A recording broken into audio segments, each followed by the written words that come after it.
Hello everyone, my name is Jaden and welcome back to another video, and today we're doing something different. Recently, actually just yesterday, I went to this thing called MEPS. MEPS stands for Military Entrance Processing. Yes, I'm so smart. So, as it says here, this is like the actual Google meaning. It says MEPS is where applicants for military service go to complete the enlistment process, which is what I was doing yesterday. So I started the actual enlistment process when I found my recruiter, and I found my recruiter June 20th. That's when I first called. And I found my recruiter. I went to the office and he started just telling me, I was with my dad.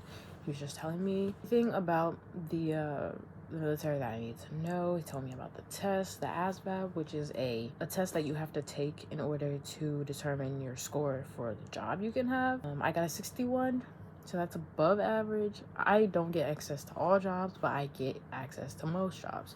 If you get like a 70, that's 70 or 80, that's when you have access to basically all the jobs that you want. And there's also different subjects that you do. There's like mathematics knowledge, there's mechanical, there's electrical. So you can score high in any of those that you know, and that can help you decide your job. So it's really about what you're good at, you know what I mean? So I took the test. I took the PICAT instead. The PICAT is an unproctored test, but I took that in the recruiting office. So basically I was being proctored, but not proctored at the same time. Basically a proctored test is when you are being watched. Unproctored, you're not being watched, so you can do it in the comfort of your own home. But I know if I was doing it in the comfort of my own home, I get lazy and I'd be like, okay, I want to go to sleep. By the way, you see I'm in bed, a little bit under the weather, but I'm good though. We just gotta stuffy nose. So I did that. Then I had to fill out all these forms, and I turned all those in. They were basically just like references, medical stuff, da da da da. For all the medical stuff, I put no on the paper, but they found out anyways because they do go through your medical history. So they found all these like old things that you go to the hospital for and stuff like that. So they found it anyways. Like, I don't recommend, okay, so you could put no all you want, they're gonna find it anyways. When you get the MEPS, do not lie to your doctor. Don't lie to your doctor at all, okay? Your doctor's gonna know. Your doctor has the stuff. They found stuff. I had to send documents, and that took about a month for them to accept me to go to MEPS accepted. And that's how I got to MEPS. October 2nd. October 2nd. No, October 3rd, which is yesterday, Tuesday. Today's Wednesday. Monday is when I arrived at a hotel. You can either go to the hotel for MEPS, or you can just drive yourself to MEPS, but that's like 5:45 in the morning when you gotta be there, and I'd rather take the bus. So I don't know if y'all want to drive to the hotel.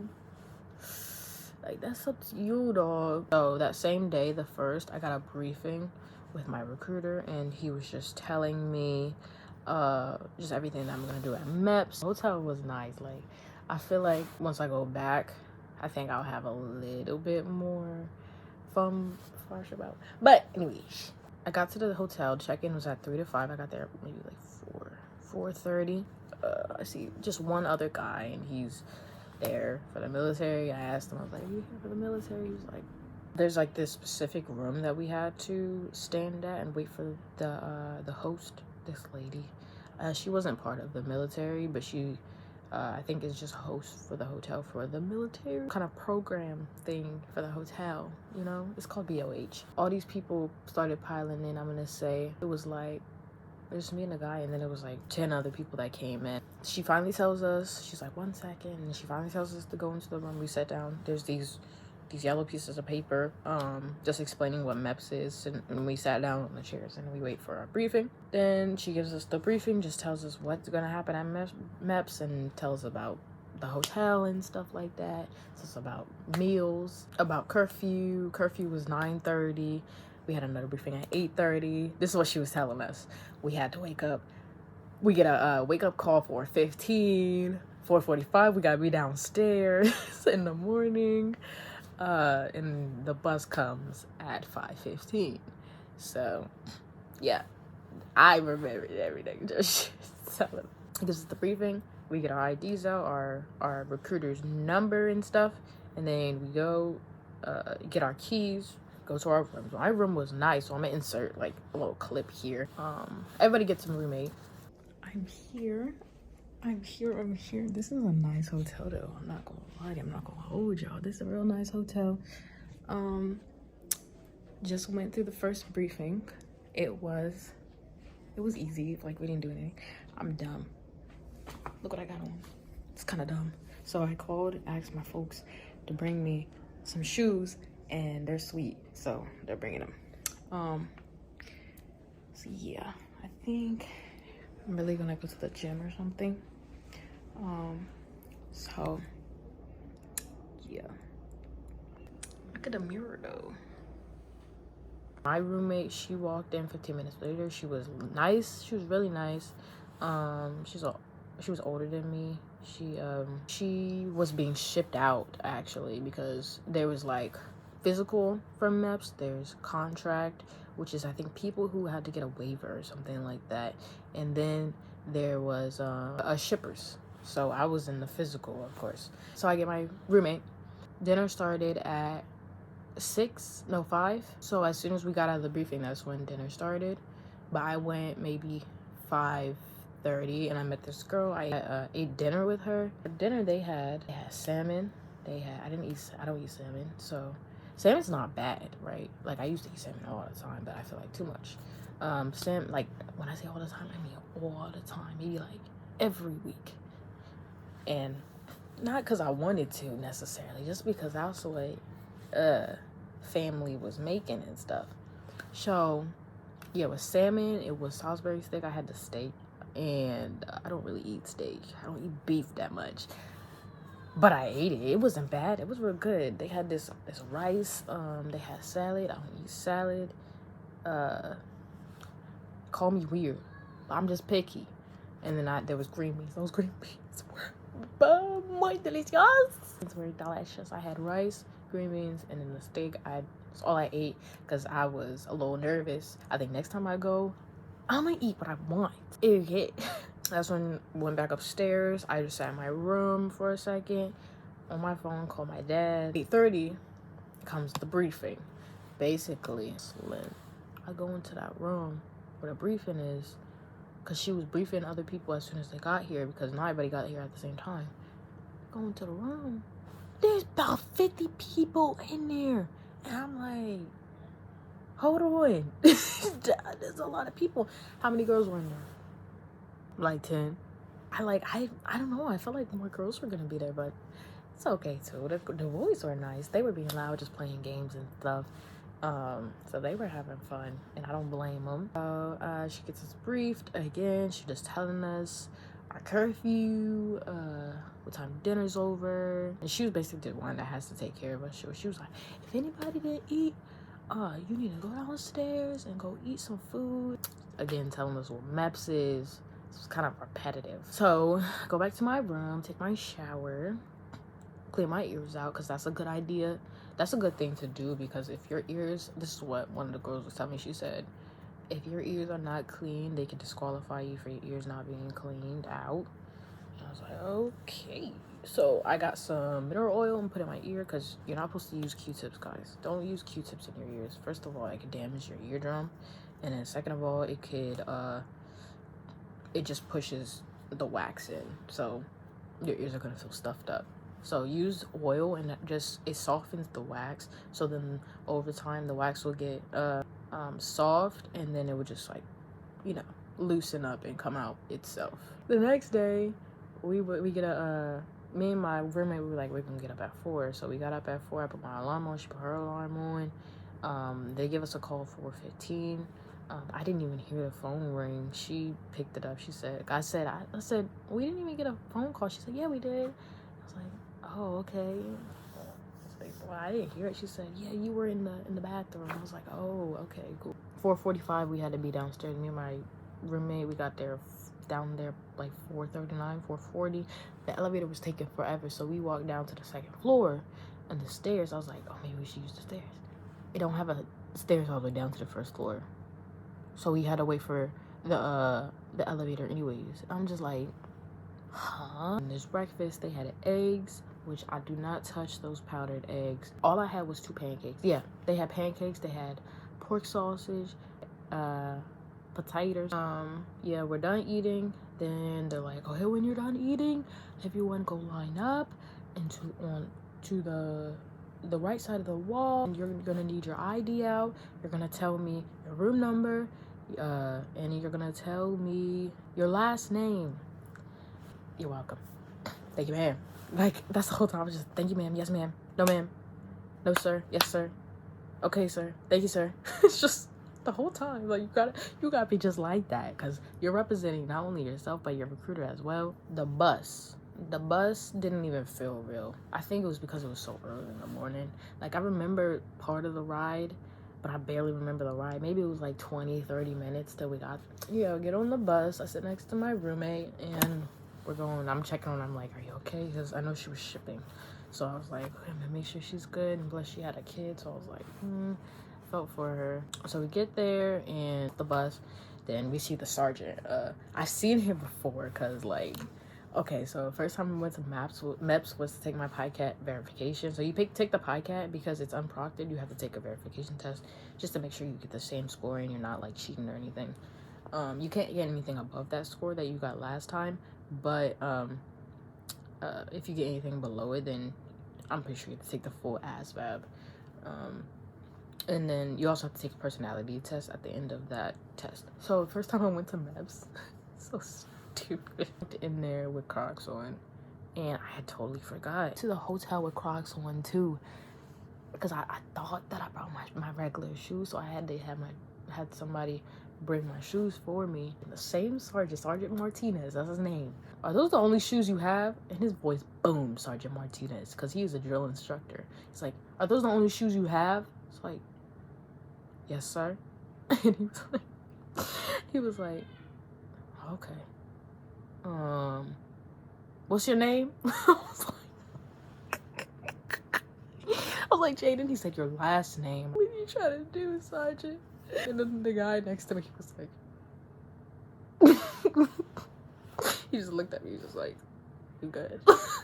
Anyways, going back to the actual story. So we get to we get outside, we see Sergeant, he's just standing on top of the bench, and he's like, good morning, everyone! I'm like, it is 6 o'clock in the morning, Sergeant. What are we doing right now? Why are we loud? He was like, and we were like, good morning, sir. And then he was like, I said, good morning, everyone. It's like, good morning, sir. Get your bag, walk away, go into the room. Go to our liaison, and to get our name tag. Liaison, if you don't know what that is, liaison is just like the branches. There's like rooms. So there's like Air Force, which was for me, Army, Marines, Navy, Coast Guard. So yeah, we go to our liaison, get our name tag, then we have to go check in. We gotta get our ID, our social. So we walk in, we're in a line, there's like 5 people, there's like 3 lines, right? There was one guy, nobody was merging, so they were just staying still. They were just staying straight still, and we just kept going until they were like, y'all don't know how to merge? Go in the briefing room, and they just told us to go sit down. I was just like so thrown off because there was like 2 bugs on the floor. They just kept crawling, and then the guy on the back of me, he was like, what are those? And I was like, I don't know, as long as they don't come near me. He said, you in the front, they coming straight to you. And the guy on the side was like, he said, those are beetles. And I was like, oh. And he was like, oh, they must they like to be in here. I said, they live here. The sergeant comes in, he gives us another briefing. After he's done briefing us, these people come in with like the blood pressure monitors and the heart rate monitors. So we do all that. Then it's finally my turn to get on the blood pressure monitor. My heart rate, 112. Why? Because I'm thinking too much. So she had to do it like over 4 times, and they were just like, calm down. I was like, I'm trying. And I wasn't even, that's the thing, I wasn't even hype. I was just like, I was just like this. I wasn't even thinking too much, but I was thinking too much at the same time. The doctor's gonna take your blood pressure in the back, so just calm down while you're back there. I was like, yes, ma'am. Okay, ma'am. And also I had to check in with these other people. Finally, they take us to the back, and they were like, follow the red line. Medical's all the way down there. So we go all the way down there in the back. This lady, she greets us. So you guys are gonna sit down, and you're gonna get your blood drawn. We got our blood drawn. Again, drink water, or your veins are not gonna, they're not gonna pop up if you don't drink water. After I got my blood drawn, I did vision. Vision is just, you have to do a series of like tasks, kind of like the eye doctor, but it's faster and more confusing because they don't tell you. There's like 2. Okay, so the first vision test I did, I had to do like a colorblind test. I rocked that out of the park. And then I had to read for the lady just to see. I can read, obviously. No stutters, no nothing, no mumbles, no yeah. So then you have to put your eyes on a little vision thing, and there's like 2 screens. There's one at the top, one at the bottom. And that's what makes it confusing, because like, what am I looking at? Like, what am I doing? So after that, she gave me a little paper, and I was cleared of that. Oh, then I went to hearing. Hearing was just, it wasn't that fun. I had to wait there, and then finally go into a booth with 5 other people. So myself and then 5 other people. And you get these headphones on, and then you have to listen for the beeps, and then you have to click whenever you hear the beeps. It was very confusing because I didn't know when it stopped. You know what I mean? I just kept, whenever I heard the beep, and I thought I kept hearing beeps, so I was just like, then I had to do my UA test. Ladies, and I'm pretty sure for the gentlemen as well. Ladies, for the UA test, I went into the room, and I'm sure other people have said it on the YouTubes about what happened at their experience. I thought they were being dramatic when they say somebody's straight up having eye contact with you. Slim. She gave us the cups, then we went into the stall. It was me and this other girl, and we had to pee straight in the cups. I couldn't pee at first because she was looking at me. She was looking at me straight in my eyes. She was like, make sure your pants are down. Yeah, pee straight in the cup. And I was trying to make sure I don't miss any pee. And it got all over my hand. I just didn't want to hold the cup. So yeah, she was just creating, it wasn't that awkward, but it was just like, you know, like, why you staring at me? But I understand. So anybody's cheating or something like that. I don't know how somebody would cheat, but like, I'm sure it's happened before or something. That, we did our pregnancy test, which was, they just took a little vial of pee and put it on a pregnancy test. Of course your girl's negative because we're not married yet. So how are we gonna do anything else? You know what I mean? Then I had to do the drug test, which they just took the pee, and then got to wash my hands. Then finally get called into the big room. That's when you gotta strip into your bra and your panties. It wasn't that weird. You know, I'm a girl. We all got the same parts. Nobody's staring at each other like that. Then we get our height and our weight done. And maybe like an hour, 2 passes by. Then I finally get called into the room. She asks all these questions about medical history. This is why I said just be truthful, because they're gonna find it out anyways.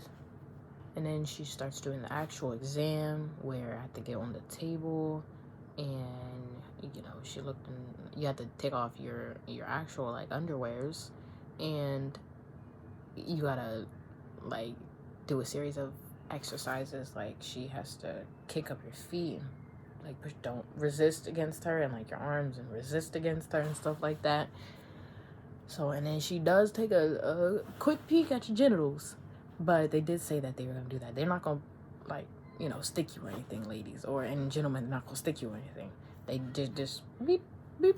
But she does let you know when she's gonna do that, and she's like, okay, this part of the exam is done, and then you can put back on your underwear, and we're gonna do the exercises. So we did the exercises. You had to touch your toes and your shoulder, your spinal, just like move your head a bit. She just wants to see your flexibility. And then the duck walk came. Yeah, I didn't fail it, but she just wants to see like the mechanics. Yeah, I didn't know how to do it. I couldn't do that. It was difficult, you know, but I didn't fail. So, excuse me, I come out, and as I come out, they're already doing a swearing ceremony, so I'm just like, I just walked straight past them. I was like, that could have been me. So I had to go back to my liaison. I need to get some waivers, and then she has me fill out some paperwork. So from there, and then I get out. I call my mother because my phone wasn't working. I asked my liaison if I could use their phone. They said yes. Call my mother. She came to pick me up. I came home to my house, went straight the freak to sleep. I can't even say it was boring. It was just a long day. It was a very long day because, 6 o'clock to I'm gonna say 12:30 or 1 o'clock, I'll say. So yeah, it was 7 hours. Like, I don't think any part of it I was bored. I was just like there. If you're nervous about it, do not be nervous at all. It's just something new. Like, don't be nervous about new things, even though it's easier said than done. But just try to just calm yourself and just tell yourself that it's gonna be okay. And if you pray, like, prayer really helps. I actually got my heart rate down to 96, and that's standard. So yeah, by the time I went to the doctor, to the doctors, I got it down to 96, just with like deep breathing and just like relaxing myself. Like, just relax, don't be like me. And make sure you tell the truth. It's like the same thing. Just like, if you do have any of those legal things, you don't want fraudulent enlistment, because you can get dishonorable discharge. So just tell the truth. And that's almost like a conviction, like a felony. It's almost as bad as that. I'm not sure if you go to jail, but it's like you can't really get too many jobs with a dishonorable discharge. Just relax yourself, and I was just glad I hope I can help anybody. If you guys have any questions, ask down below, and I will be happy to answer them. If you like this, leave a like and a comment, and make sure you subscribe to my channel, and I will see you guys later. I love you. Okay? And the journey is the best part of the move. Love that for me. Love that for you. Love that for us. Bye bye.